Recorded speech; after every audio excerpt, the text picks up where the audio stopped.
નમસ્કાર મિત્રો મિત્રો ગોહિલવાડમાં ભાવનગરમાં જીતુ વાઘાણીની મેરેથોન બેઠકો એક પછી એક સભાઓ શું દર્શાવે છે અને તેમાં પણ હીરાભાઈ સોલંકીને આગળ ધરી પ્રચાર કરવો એ શું વાત કહે છે।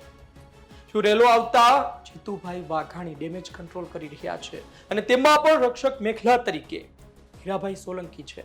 વિસ્તારથી વાત કરું તો આપણે ત્યાં એક દેશી વાત છે કે રણને આગળ વધતું અટકાવવા માટે નુકસાન થતું અટકાવવા માટે રક્ષક મેખલા તરીકે વૃક્ષો વાવવામાં આવે, એક આખી હારમાળા પવનની દિશા રોકે અને રણને આગળ વધતું અટકાવે। બસ આ જ સ્થાને આ જ પરિસ્થિતિમાં હીરાભાઈ સોલંકી છે। ગોહિલવાડમાં ભાવનગરમાં કોળી વોટ બેંક હાથમાંથી ન જાય અને ભારતીય જનતા પાર્ટીના સ્થાનિક સ્વરાજ્યની ચૂંટણીમાં સબક ન શીખવાડે તે માટે હીરાભાઈનો ઉપયોગ થઈ રહ્યો છે। તેમને આગળ ધરી તેમને ચહેરો બનાવી ભારતીય જનતા પાર્ટીના નેતાઓ ખૂબ જ સુંદર પ્રચાર કરી રહ્યા છે। મારે ખૂબ વાતો કરવી છે, પરંતુ તમે પહેલા એ સાંભળો કે જે વાત દર્શાવે છે કે હીરાભાઈ સોલંકીને ભાજપ આગળ કરી રહ્યું છે અને તેનો પૂરેપૂરો લાભ લેવામાં આવી રહ્યો છે। આજથી વર્ષો પહેલા જ્યારે હીરાભાઈને ટિકિટ આપવામાં આવી તેનો શ્રેય કોના ફાળે જાય છે? શું જીતુ વાઘાણીના કહેવાથી ટિકિટ આપવામાં આવી અથવા તેણે રજૂઆત કરી હતી? તેમની વચ્ચેના સંબંધો કેવા છે તે સાબિત કરવામાં આવી રહ્યું છે। તમે પહેલા સાંભળો, ત્યારબાદ વધુ વાત કરીએ। હીરાભાઈ રાજુલાના ધારાસભ્ય બન્યા એ પહેલા પુરુષોત્તમભાઈ ભારતીય જનતા પાર્ટીમાં ધારાસભ્ય તરીકે કેશુભાઈના ઘરે ભાવનગર શહેરના આગેવાન તરીકે સ્વર્ગસ્થ જેટી દવે, આદરણીય મહેન્દ્રભાઈ એ વગેરે શહેરને જિલ્લાની વ્યવસ્થાઓ સંભાળતા છે તેઓ એવી વાત। ત્યારે કેશુભાઈના ઘરે યુવા મોરચાના પ્રમુખ તરીકે એકની બદલે 2 ટિકિટ આપો એવું કહેવા જનારમાંનો હું એક કાર્યકર્તા હતો કે પુરુષોત્તમભાઈને આપો છો તો હીરાભાઈને, કારણ કે હીરાભાઈ બોમ્બે વેપાર કરતા, એટલે ઘણાને એમ હોય કે હમણાં નાતા છે। આપણે સાંભળ્યું જીતુભાઈ વાઘાણીએ શું વાત કરી। આજથી વર્ષો પહેલા કે જ્યારે પરસોત્તમભાઈ સોલંકીને ટિકિટ આપવામાં આવી ભાજપમાંથી અને ત્યારે જ એક નહીં પરંતુ 2 ટિકિટની માંગ હતી, સાથે એમના સગા ભાઈ હીરાભાઈ સોલંકીને પણ ટિકિટ આપવાની માંગ કેશુભાઈ પટેલને એ રજૂઆત કરવામાં આવી હતી અને તેમાં સાથે જીતુભાઈ વાઘાણી પણ હતા। જીતુભાઈ વાઘાણીએ આ વાત કરી, તેના ઘણા અર્થ પણ થાય। એક અર્થ એ છે કે અમારી બંને વચ્ચે ના સંબંધોની અલગ અલગ વાતો જો માર્કેટમાં ફરતી હોય તો તે ખોટી છે।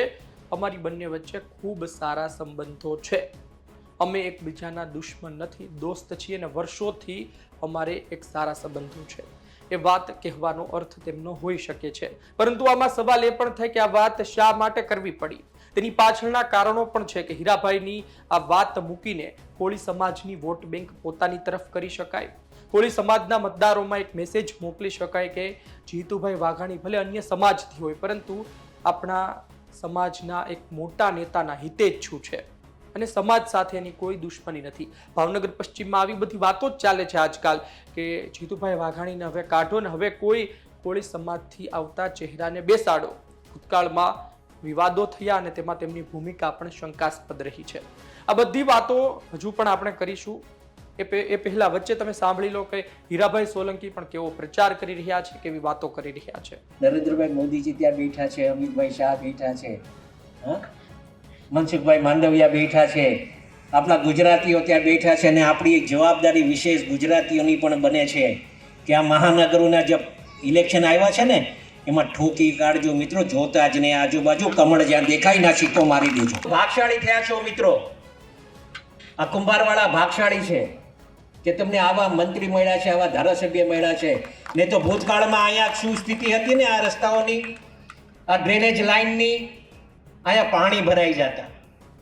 હા, કેમ કે મને ખ્યાલ છે અમે અહીંયા લડ્યા હતા, મોટાભાઈ પરસોત્તમભાઈ છે ને એ અપક્ષમાં પાવડાની ચૂંટણી લડ્યા હતા ને ત્યારે અમે તાજના સાક્ષી હતા। અહીંયા અમે કઈ બહારથી આવ્યા નથી, અમે એના તાજના સાક્ષી છે અને આ ભાવનગરને આટલા માટે ક્યારેય નહીં ભૂલી શકીએ અમે મિત્રો। ખૂબ પ્રેમ આપ્યો છે, કઈ રીતે એનું ઋણ અદા કરવું ને એવા અમે પ્રયત્ન કરીએ છીએ, પણ ઋણ અદા તો થઈ જ નહીં શકે મિત્રો। અહીંયા કપરાવાળા છે ને એને ગોળીઓ ખાધી હતી અમારા હાટું, ઈ નહીં ભૂલીએ અમે।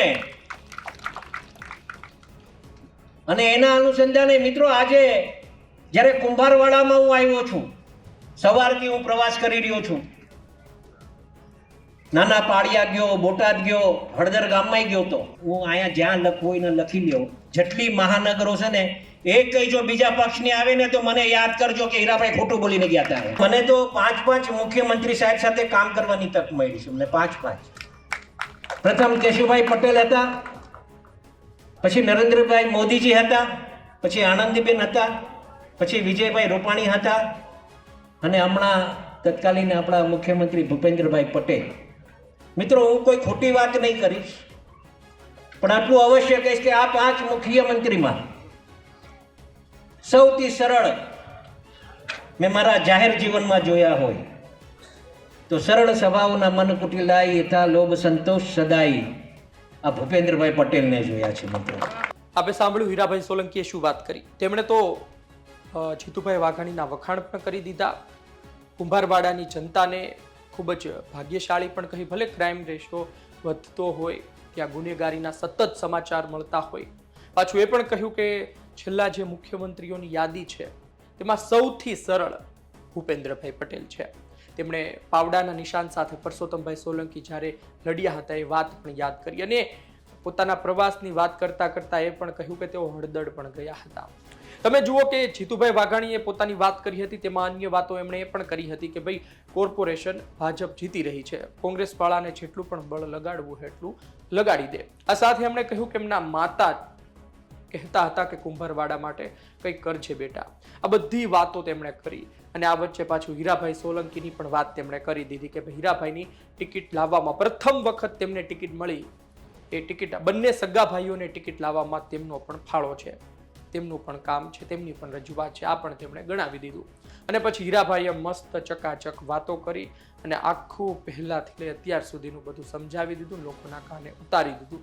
ઠંડી ઠંડી સભાઓ થઈ રહી છે, તાપમાન વધારે છે, રાત્રે સભાઓ ઠંડી ઠંડી થઈ રહી છે.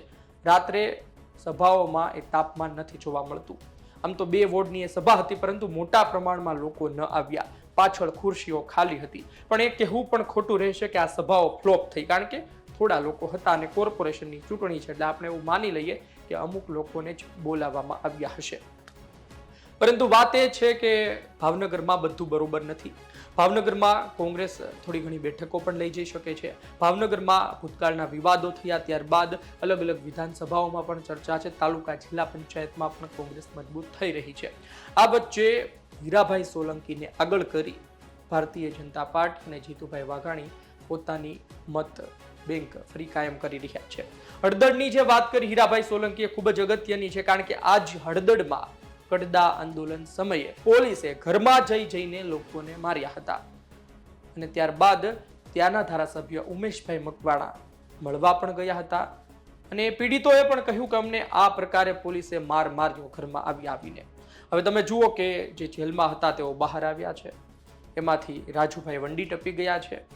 હવે પોલીસ સામે શું કાર્યવાહી કરવામાં આવી, પોલીસે જે વર્તન કર્યું તેની સામે શું કોઈ કાયદાસર કાર્યવાહી કરવામાં આવી છે કે નહીં તેના કોઈ સમાચાર નથી. આ વચ્ચે હળદળમાં પણ તેઓ ગયા હતા, એટલે કે તેનો ઈશારો એ તરફ હતો કે હળદળમાં પણ ડેમેજ કંટ્રોલ કરવામાં આવી રહ્યું છે, અને ચહેરો છે હીરાભાઈ સોલંકી. કોઈ સમાજમાં, સૌરાષ્ટ્રમાં, કાંઠા વિસ્તારમાં કંઈ પણ મોટી ઘટના બને, સરકાર નકુચામાં આવે, મોટા નેતાઓ નકુચામાં આવે, તો આ પરિવારને આગળ કરવામાં આવે છે. કારણ કે તેઓ એ સમાજના ખૂબ મોટા નેતા છે, અને તે કહેશે એટલે સમાજના લોકો સામા હશે તો પણ પાછી પાની કરી લેશે. ભાવનગર પશ્ચિમમાં 2027માં જંગ જામશે, જે અત્યારથી બતાવી રહ્યું છે.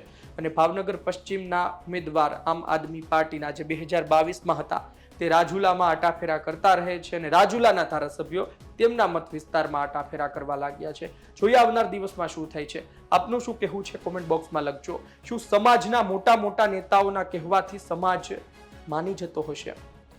ભૂતકાળમાં જે પણ થયું હોય, પરંતુ સમાજના મોટા નેતા કે એટલે પછી મત તો ભાજપમાં જ આપવાનો. શું આવું શક્ય બને? શું ભારતીય જનતા પાર્ટીએ અલગ અલગ સમાજના મોટા નેતાઓને પોતાની સાથે રાખી લોકોને ઉલ્લુ બનાવવાનું શરૂ કર્યું છે? અને ખરા અર્થમાં હીરાભાઈ કહે તો લોકો માને. જીતુભાઈ વાઘાણી જે વાત કરી રહ્યા છે, ટિકિટની વાત કરી રહ્યા છે, બધી વાત સાચી, પરંતુ આજની તારીખે શું તેવા જ સંબંધો છે? ભાવનગર પશ્ચિમમાં શું બધું બરોબર છે? અને તેમણે કહ્યું એ મુજબ જે રીતે હીરાભાઈએ વાત કરીને જીતુભાઈ વાઘાણીએ પણ કહ્યું હતું કે ભાઈ કોર્પોરેશન ભાજપ જીતી રહી છે, શું કોંગ્રેસ તેને અટકાવી શકશે? આપનો અભિપ્રાય કોમેન્ટ બોક્સમાં લખજો. આપ શું વિચારો છો? ધન્યવાદ.